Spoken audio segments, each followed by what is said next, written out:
विद्यार्थी मित्रांनो, मी आदित्य तुमचं सगळ्यांचं आपल्या युट्यूब चॅनलवरती स्वागत करतो. मित्रांनो, आपण या अगोदर फर्स्ट इयरच्या जे विद्यार्थी होते त्याच्यासाठी कट ऑफ्स वगैरे बघितले. आता डायरेक्ट सेकंड इयरचे जे विद्यार्थी आहेत त्यांच्यासाठी आपण कट ऑफ्स बघणार आहोत. कॉलेजचा पूर्ण रिव्ह्यू बघणार आहोत की त्यांच्यासाठी काय फीज असणार आहे, कॅटेगरीज वाईज कशा प्रकारे कट ऑफ लागत असतात. ठीक आहे. त्यासाठी आपण पहिले कॉलेज निवडलेलं आहे doctor D Y Patil Pratishthan, D Y Patil college of engineering, Akurdi, Pune. ठीक आहे. कॉलेजचा कोड आहे 6272. आता सिव्हिल इंजिनिअरिंगसाठी आपण कट ऑफ बघूया. अनएडेड ऑटोनॉमस कॉलेज आहे. तर 23 सीट्स होते. 2025-26चा हा सगळा डाटा आपण तुम्हाला दाखवत आहोत. ठीक आहे.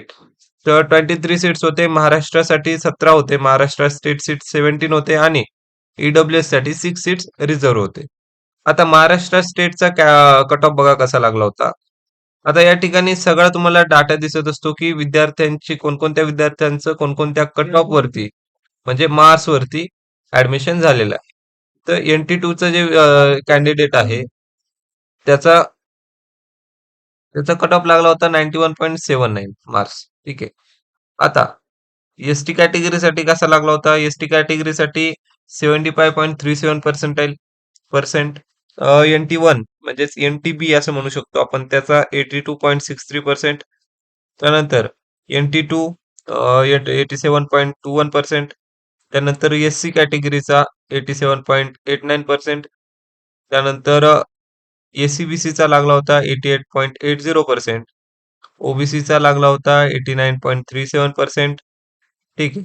आणि ओपनचा कट ऑफ लागला होता 90.74%. अशा प्रकारे हे कट ऑफ लागलेले आहेत. आता हे कशासाठी होते? महाराष्ट्र स्टेटसाठी सीट जे रिझर्व्ह होते त्यांच्यासाठी आपण हा कट ऑफ बघितला. आता जे ईडब्ल्यूएस चे स्टुडंट्स आहेत त्यांच्यासाठी बघा, त्यांचा लागला होता 84.05% आणि अशा प्रकारे 86.68% पर्यंत कट ऑफ गेला होता. ठीक आहे. त्यानंतर आपली दुसरी ब्रांच आपण बघू शकतो. 83.89 पर्सेंटाईल वर सुद्धा ईडब्ल्यूएस लागलं होतं. त्यानंतर आपण पुढे बघणार आहोत रोबोटिक्स अँड ऑटोमेशन या ब्रांचसाठी कसा कट ऑफ होता. आता 14 सीट्स रिझर्व्ह होते. त्यामधले 12 महाराष्ट्र स्टेट कॅन्डिडेटसाठी आणि 2 ईडब्ल्यूएस इकॉनॉमिकली वीकर सेक्शनच्या स्टुडंटसाठी 2 सीट्स रिझर्व्ह होत्या. त्यामध्ये आपण बघू शकतो NT2 जे NTC आपण म्हणत असतो त्यांचा कट ऑफ लागला होता 81.43%. SC कॅटेगरीसाठी 84.81%. VJNT जे असतात त्यांच्यासाठी 86.76%. त्यानंतर SCBC साठी लागला होता 89.83%.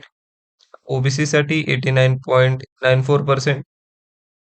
त्यानंतर SCBC साठी लागला होता 90.50% आणि ओपनचा लागला होता 90.95%.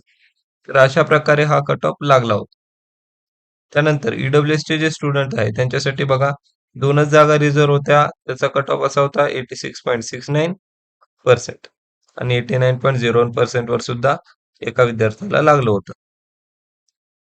त्यानंतर कॉम्प्युटर इंजिनिअरिंगचा जर आपण कट ऑफ बघितला, तर कॉम्प्युटर इंजिनिअरिंगचा कट ऑफ महाराष्ट्र स्टेट आता या ठिकाणी तुम्हाला दिसतंय 23 सीट्स कॉम्प्युटर सायन्ससाठी रिझर्व्ह होत्या. 21 महाराष्ट्र स्टेट आणि 2 सीट्स होते ईडब्ल्यूएस साठी. ठीक आहे. आता त्यामध्ये बघा ओबीसीचा लागला होता 74.97%. एसटी कॅटेगरीसाठी 78.40%. ओबीसी साठी 85.94%. आता ओबीसीचा कट ऑफ 74.97% लागला होता. बट काही कॅन्डिडेट्सने 85.94 ला जे ओबीसीचे कॅन्डिडेट्स होते त्यांनी 85.94 ला सुद्धा इथे ऍडमिशन घेतलेलं आहे. त्यानंतर एसटीचा आपण बघितलं 78.40. त्यानंतर एससी कॅटेगरीसाठी 90.41%. त्यानंतर NT3 हे जे की NTD असतात त्यांच्यासाठी 92.51%. NT1 साठी 92.71%. ठीक आहे. NT2 साठी 92.91%. एसीबीसीचे जे स्टुडंट आहे त्यांच्यासाठी 93.14% आहे. अशा प्रकारे कट ऑफ लागला होता. आता जे ओपनचे विद्यार्थी आहे ओपनसाठी 94% असा कट ऑफ लागला होता. आता ईडब्ल्यूएसचा कट ऑफ बघा. ईडब्ल्यूएसचा 92.34 आणि 92.57 अशा पर्सेंटाईल वरती ऍडमिशन मिळालं होतं. त्यानंतर इन्फॉर्मेशन टेक्नॉलॉजी या ब्रांचसाठी 23 सीट्स रिझर्व्ह होते डायरेक्ट सेकंड इयरच्या स्टुडंटसाठी. त्यातले 21 महाराष्ट्र आणि 2 सीट्स ईडब्ल्यू साठी. आता त्याच्यामध्ये बघा, ज्यावेळेस एसटी कॅटेगरीचा कट ऑफ लागला होता तो लागला होता 75.83, ओबीसी 81.94, एससी कॅटेगरी 88.69, NT3 साठी 89.88%, एससी साठी 90.40%, जे VJNT जे स्टुडंट आहे त्यांच्यासाठी 91.20, NT2 साठी 92%, एससीबीसी साठी 92.75, तर ओपनसाठी लागला होता 93.43%. अशा प्रकारे कट ऑफ लागले होते. त्यानंतर ईडब्ल्यूएस साठी इन्फॉर्मेशन टेक्नॉलॉजी या ब्रांचसाठी लागला होता 91.83% आणि 92%. ठीक. अशा प्रकारे ईडब्ल्यूएस साठी कट ऑफ होता.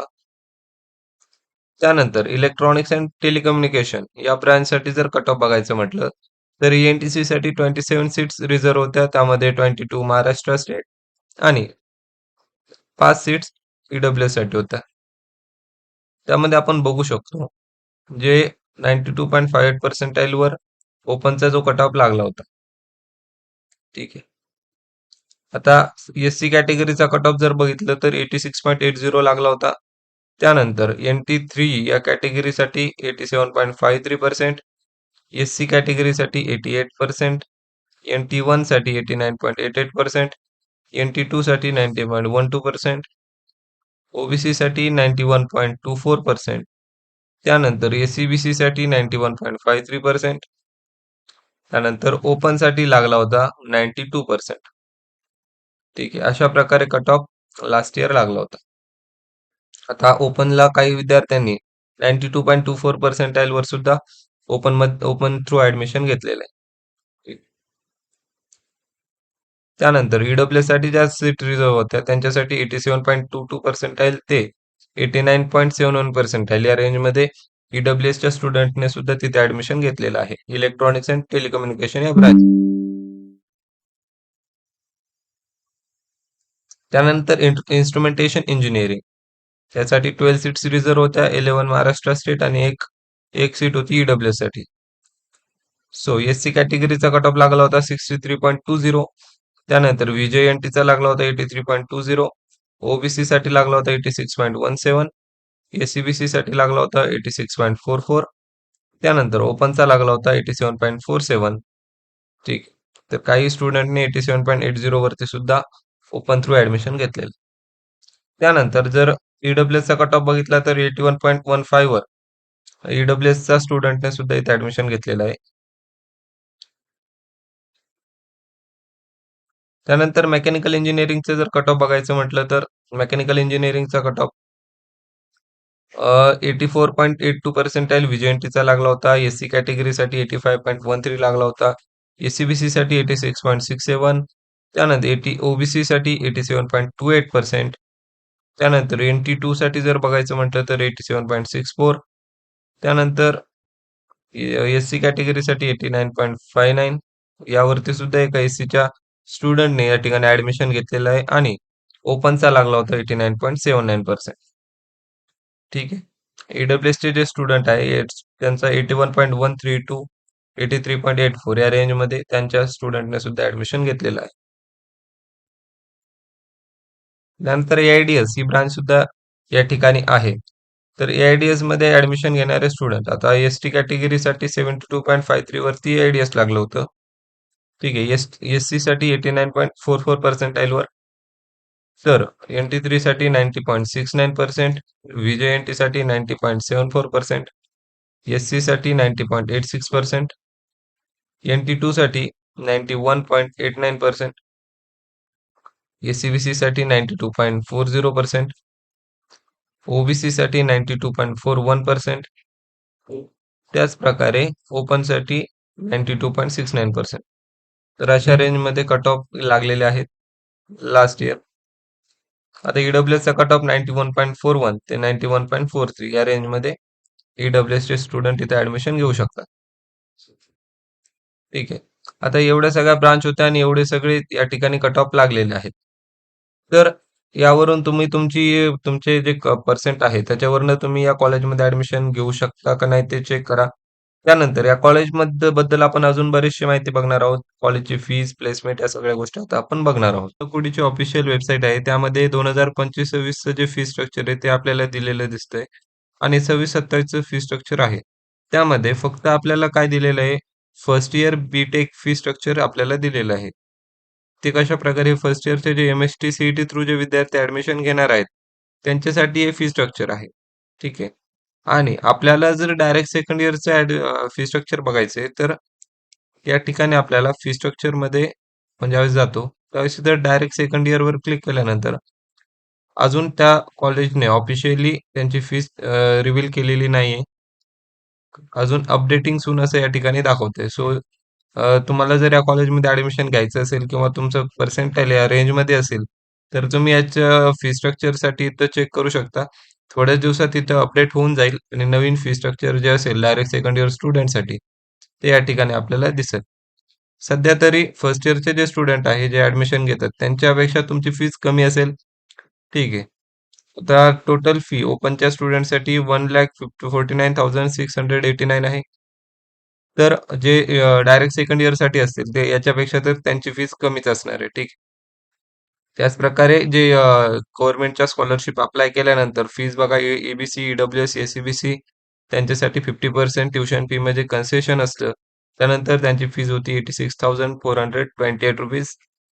त्याचप्रकारे गर्ल्ससाठी आता 2024चा महाराष्ट्राचा जो जी-आर आला होता, महाराष्ट्र सरकारने जो जी-आर काढला होता, त्यानुसार ट्युशन फी 0 झालेली आहे गर्ल्ससाठी. सो त्यांची फी ₹23,168 असणार आहे.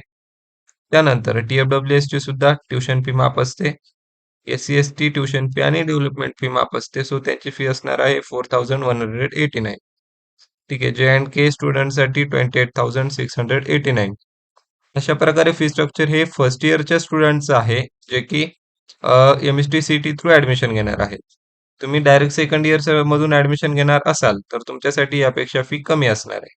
ठीक आहे. आता दुसरी गोष्ट आपण जी इम्पोर्टंट गोष्ट कॉलेज आपण ज्या गोष्टीसाठी चूज करत असतो, ज्या गोष्टी बघत असतो, ती म्हणजे प्लेसमेंट. तर आपण तर त्यांच्या ऑफिशियल वेबसाईटवर प्लेसमेंट डाटा बघा 2021 पासून तर 25 पर्यंतचा दिलेला आहे. 2025 मध्ये लास्ट इयर 73% स्टुडंट त्या कॉलेजमधून पास आउट झालेले आहेत, प्लेस झालेले आहेत. त्याच प्रकारे कंपनीज किती व्हिजिट करतात, तर total companies visited for campus recruitment. तर त्यामध्ये 2025 मध्ये 328 कंपनी आल्या होत्या. 2024 मध्ये 335 त्या सर्वात जास्त आल्या होत्या. ठीक आहे. आणि त्यानंतर ज्यावेळेस आपण त्यांचे ॲव्हरेज पॅकेज किंवा जे सॅलरी जे कंपनी विद्यार्थ्यांना अपॉर्च्युनिटी दिल्यानंतर प्रोव्हाईड करत असते. त्यामध्ये मॅक्सिमम पॅकेज त्यांचं 52 एल-पी-ए दिलेलं आहे आणि 2025 मध्ये 6 एल-पी-ए ही ॲव्हरेज सॅलरी आहे. 2024 मध्ये ती 5.4 एल-पी-ए होती. ठीक आहे. तर इयर वाईज ॲव्हरेज पॅकेज सुद्धा या कॉलेजचं वाढत आहे. अशा प्रकारे या कॉलेजचा प्लेसमेंटचा डाटा होता. तर अजून जर आपण त्यामध्ये अजून प्लेसमेंटबद्दल बघायचं म्हटलं तर कोणत्या कंपनी व्हिजिट करतात, तर एस मॅक्रोमॅटिक, त्यानंतर Altimetrik India, Amazon India, Amdocs, AMW motors, Angular Minds, Armstrong machine builder. So अशा प्रकारच्या tech companies as well as त्या इलेक्ट्रॉनिक्स अँड टेलिकम्युनिकेशन, त्यासोबतच मेकॅनिकल, सिव्हिल या सगळ्या स्टुडंट्सना अपॉर्च्युनिटी प्रोव्हाईड करण्यासाठी डिफरंट टाइप्स ऑफ कंपनीज त्या कॉलेजमध्ये व्हिजिट करत असतात. सो बेंटली सिस्टम्स, ब्लॅस्कलन टेक्नॉलॉजीज, अशा बॉश, चेसिस सिस्टम, ठीक आहे. तर भरपूर कंपनीज या कॉलेजला व्हिजिट करतात. तर तुम्हाला जर या कॉलेजच्या रेंजमध्ये पर्सेंट असेल, तर तुम्ही नक्कीच या कॉलेजचा विचार करायला हरकत नाही.